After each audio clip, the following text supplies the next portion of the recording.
یقیناً شما هم با این ذهنیت موافقید که برای انجام کارهای بزرگ و دستیابی به موفقیت‌های چشمگیر داشتن یک راهنمای خوب، یه همدل، یه همراه، یکی که وقتی انرژیت میفته و مسیر پیش رو برات تار و کدر میشه بتونه بمب انگیزه و چراغ راه بشه و تو رو مجدد به جلو هدایت کنه، خیلی میتونه مثمر ثمر واقع بشه.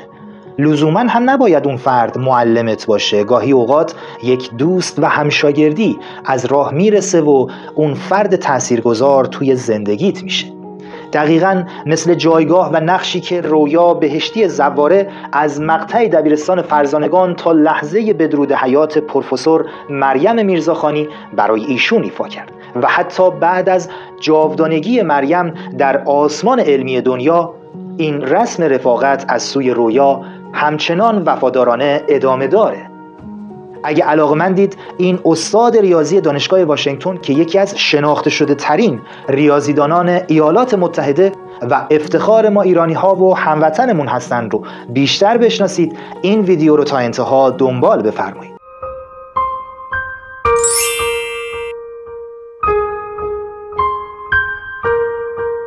پردازیم به زندگی نامه خانم دکتر رویا بهشتی زواره که البته باز اشاره میکنم بعد از آشنایی مریم و رویا در مدرسه فرزانگان به بعد این دو در زندگی هم در آمیختن و جدا از هم نیستن و مکمل هم هستند.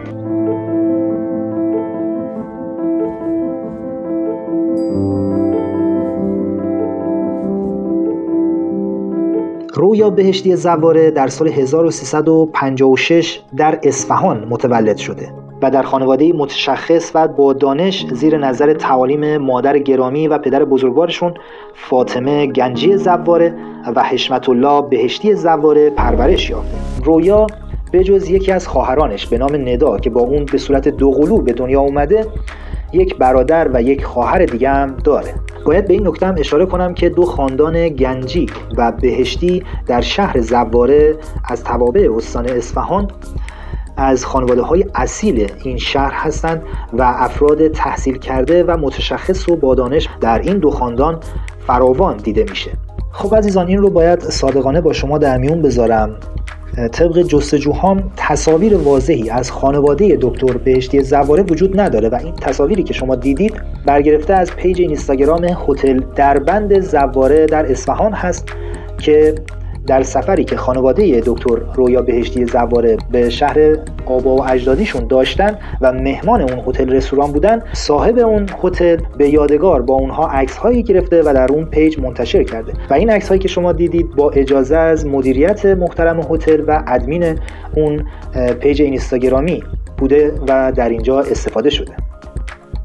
شاید این نکته هم براتون جالب باشه، از حواشی این سفر به نقل از کپشن پستی که در اون پیج اینستاگرام هتل دربند منتشر شده بود این نکته هم اشاره کرده بود که پدر بزرگوار خانم دکتر رویا بهشتی زواره ابراز علاقه کردند که خونه پدریشون رو که سالها قبل فروخته بودن مجدد خریداری و مرمت کنند و به همین دلیل بیشتر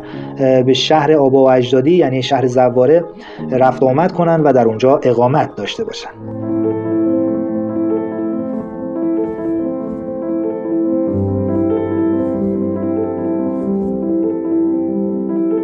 رویا بهشتی هم پس از اتمام دوره مقدماتی و مقطع ابتدایی در آزمون ورودی مدارس سمپاد شرکت کرد و با قبولی وارد مرکز آموزشی فرزانگان 1 تهران شد و در اون مرکز اولین دیدار رویا و مریم در مهر ماه 1367 رقم خورد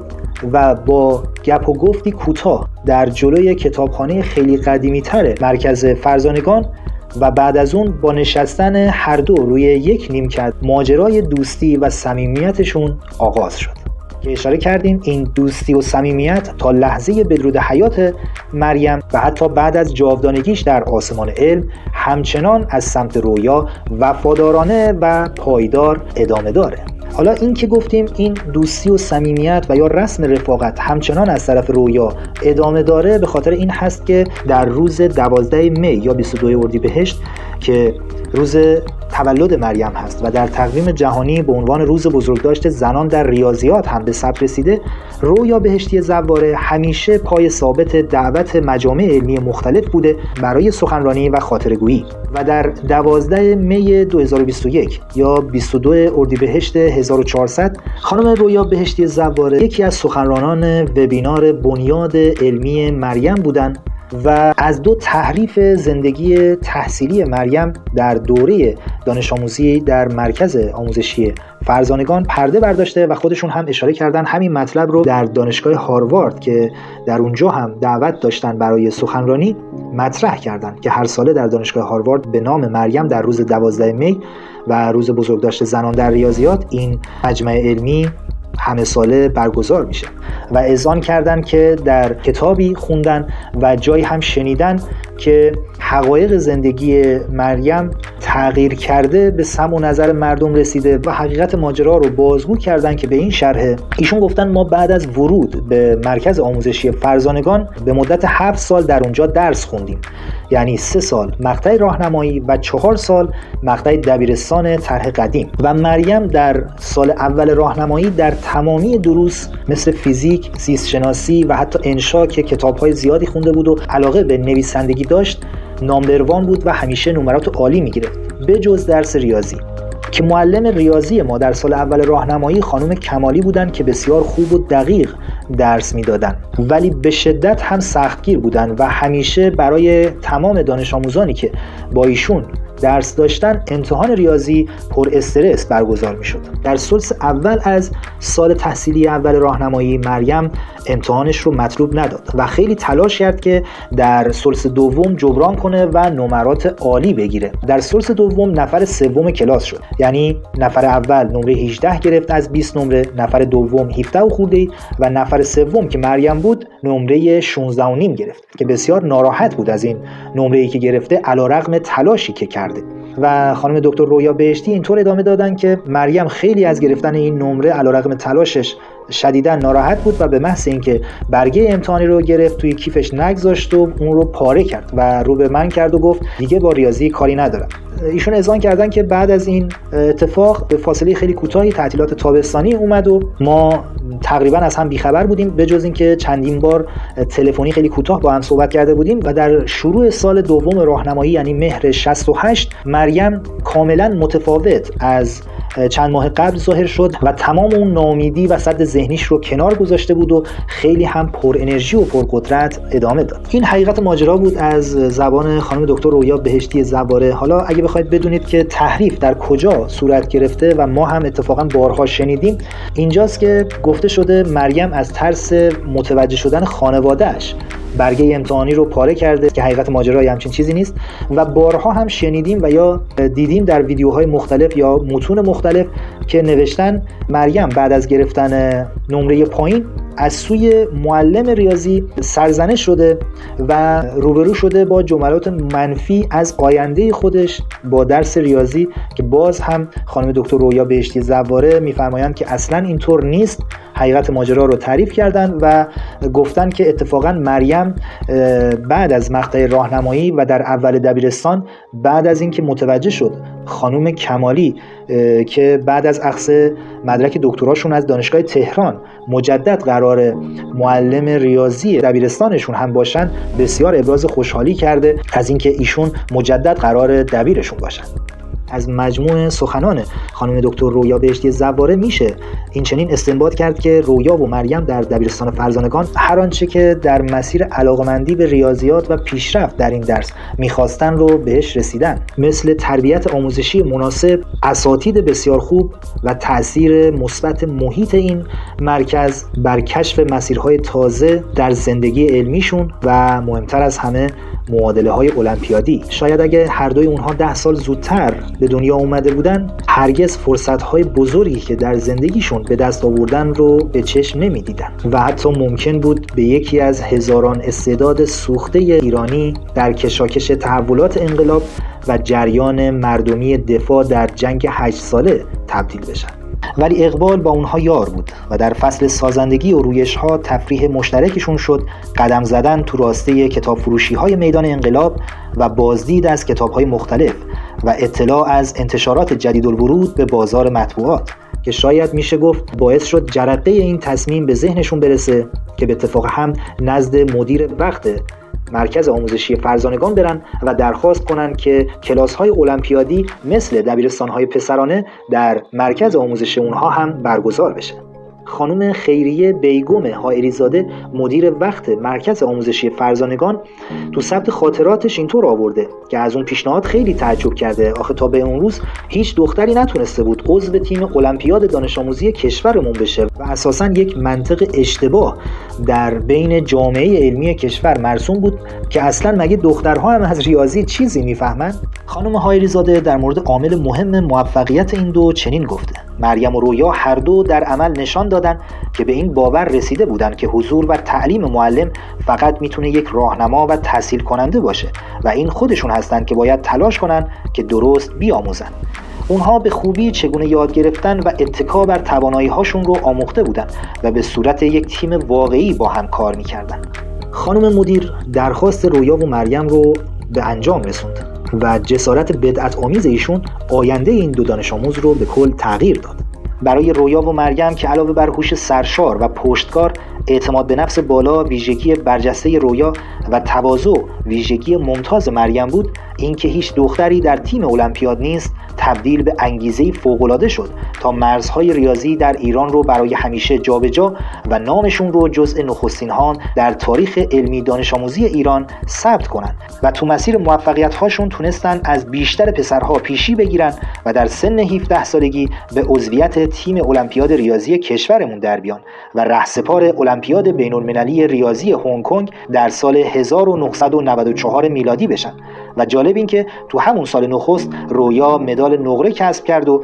مریم مدال طلا آورد و اتفاقا در سال بعد یعنی 1995 هم این دو مجدد عضو تیم المپیاد شدند و رویا از کشور کانادا مدال برنز به دست آورد و مریم باز هم به مدال طلا، اون هم با نمره کامل و یا به اصطلاح فنی فول مارک دست یافت.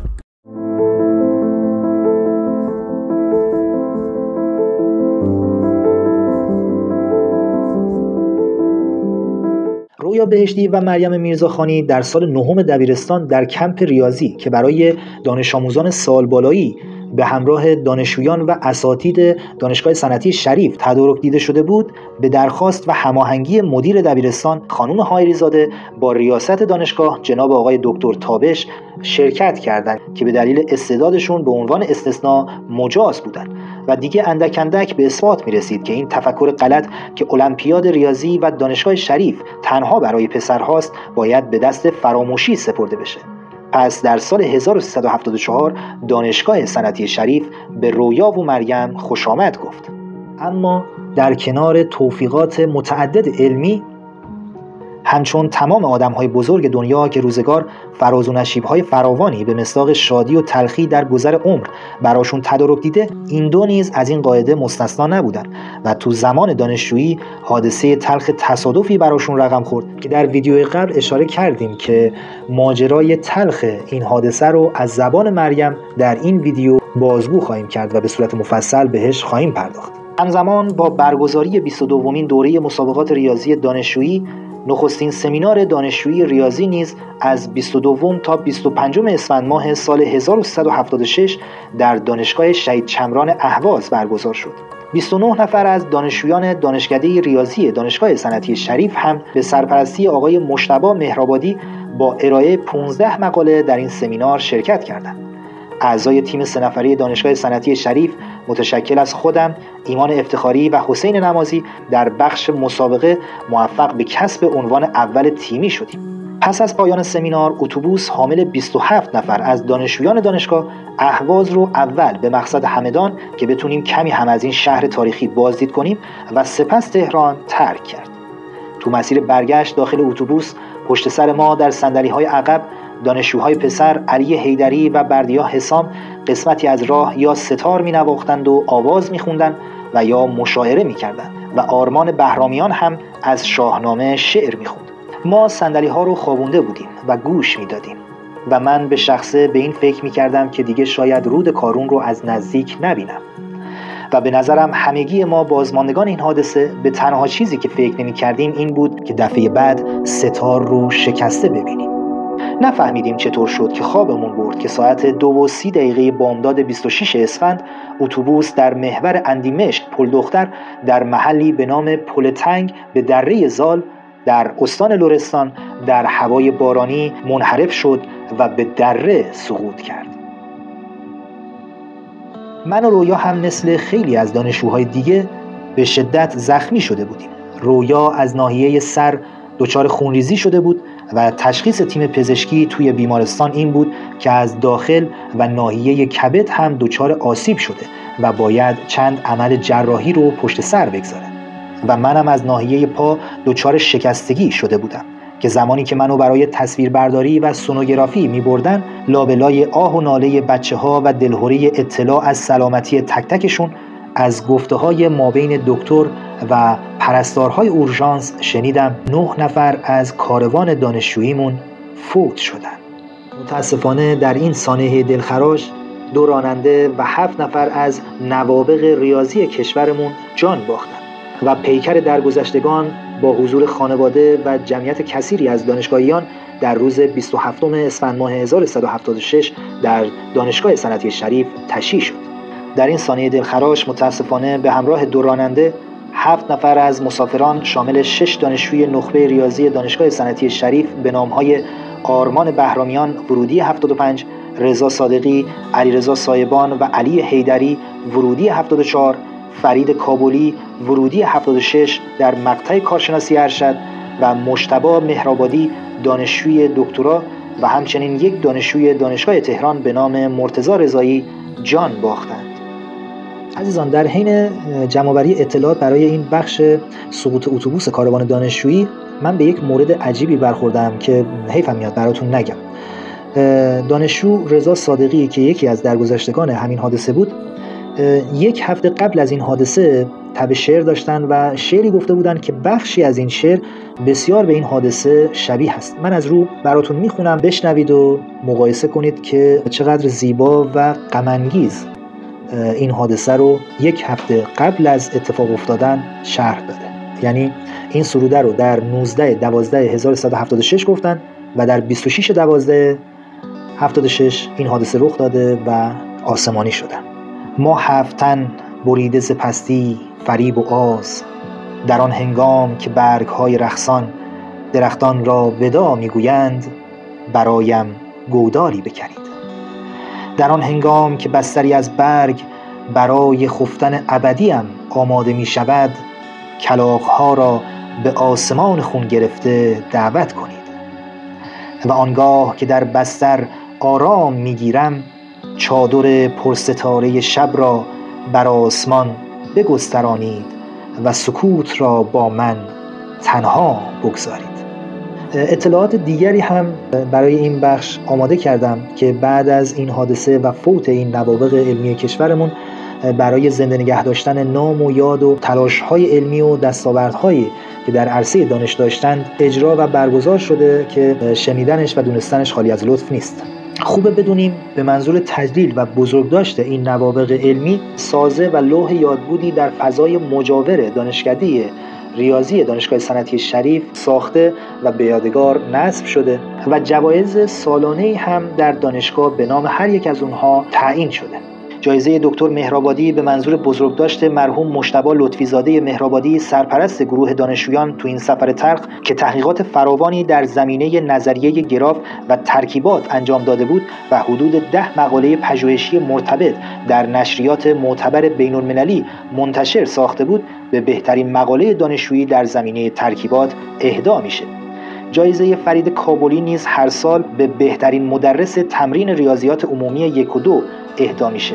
و جایزه آرمان بهرامیان به نخستین برگزیده مؤلفان یا مترجمان جوان در توصیف ریاضیات تقدیم میشه و جایزه علی حیدری به بهترین راه حل مسائل مقدماتی تقدیم میشه.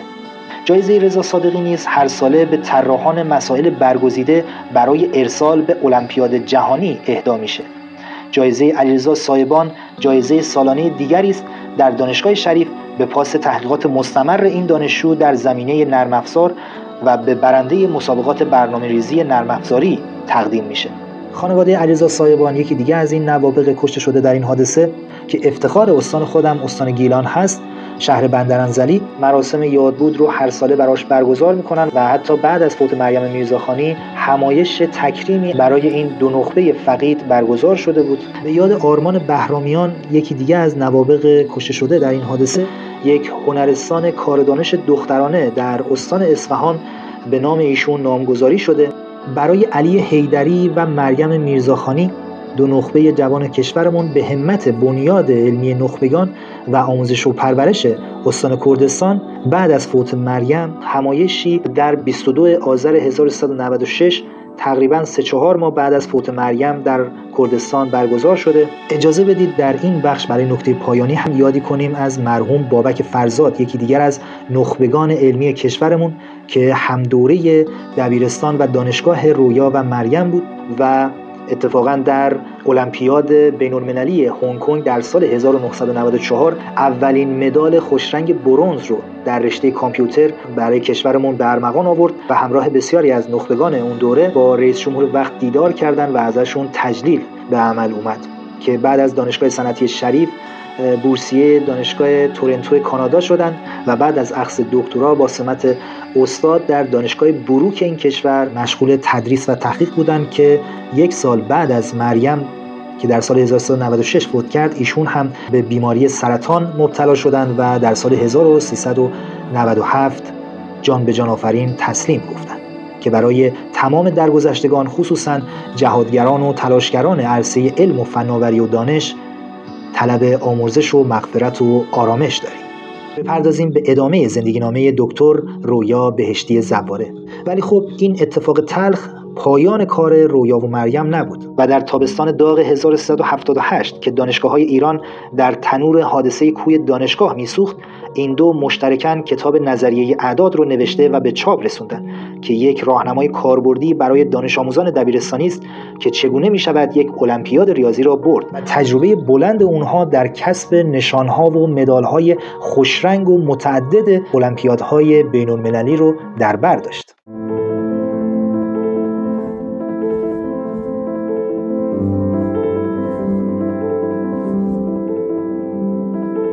رویا بهشتی زواره بعد از اخذ مدرک کارشناسی از دانشگاه صنعتی شریف بورسیه دانشگاه MIT آمریکا شد و برای ادامه تحصیل به این کشور مهاجرت کرد تا همچنان با مریم که بورسیه دانشگاه هاروارد شده بود ادامه دوستی و صمیمیتشون در یک ایالت و یک شهر در خاک آمریکا ولی در 2 دانشگاه مختلف ادامه دار باشه. رویا بهشتی در شاخه هندسه جبری علم ریاضیات پیش رفت و در سن 26 سالگی با اخذ مدرک دکترا از دانشگاه MIT در سال 2003 زیر نظر پروفسور سرشناس یو هان یانگ به یکی از شناخته شده ترین استادان ریاضی ایالات متحده تبدیل شد. تلاش و تمرکز رویا بر هندسه جبری تا بدینجا باعث ثبت بیش از 10 مقاله در این حوزه شده که البته عدد دقیق تا چندی پیش 12 مقاله بوده که تحقیقات او توسط بنیاد ملی علوم که سازمانی با اهمیت در آمریکاست حمایت شده که اگه خاطرتون باشه در ویدیوی قبل اشاره کردیم که مریم میرزاخانی به عنوان اولین ایرانی آمریکایی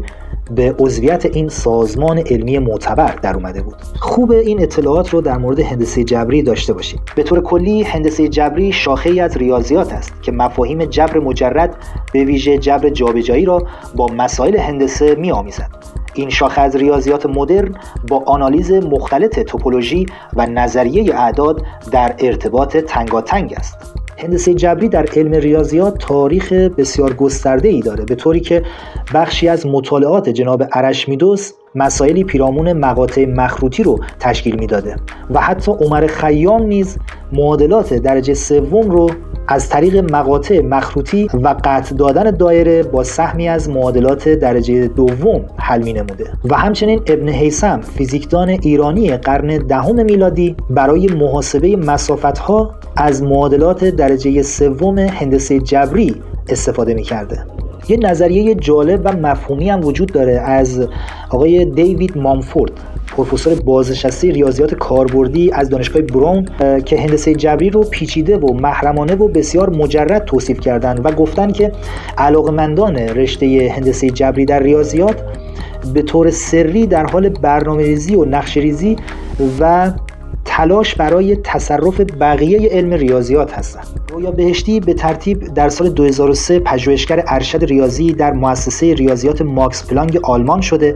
و در سال 2004 به عضویت ارشد پژوهشی دانشگاه کوین کینگستون کانادا در اومده